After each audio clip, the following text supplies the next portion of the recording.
Marekani yahofia meli zake kukamatwa na Iran. Washington.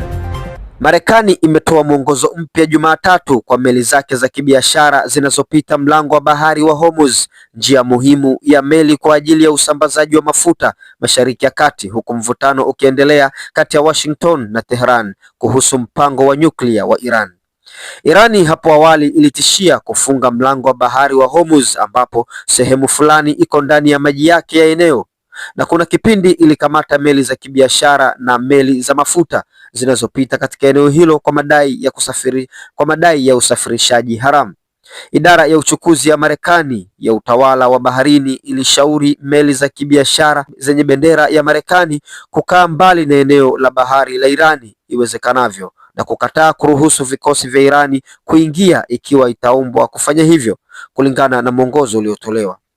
Inapendekezwa kwamba meli za biashara zenye bendera ya Marekani zinazopita kwenye maji haya zisalie mbali iwezekanavyo kutoka kwenye eneo la bahari la Irani bila kuathiri usalama wa baharini, kulingana na mwongozo uliowekwa kwenye tovuti yake.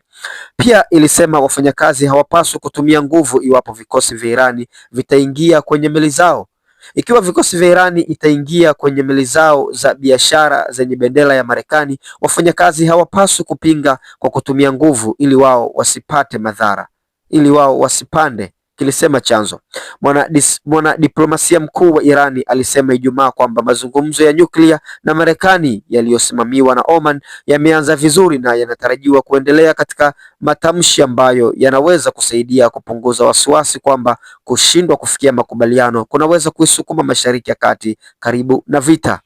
Basi mgogoro huu ambao wakati huu unaendelea baina ya Tehran pamoja na Washington, huku ukiwa na msukumo mkubwa kutoka Israel kwa Waziri Mkuu Benjamin Netanyahu, ambaye anatamani Marekani izuie Irani kurutubisha silaha za nyuklia pamoja na makombora ya masafa marefu ya ballistic ambayo yanatishia uwepo wa Israel.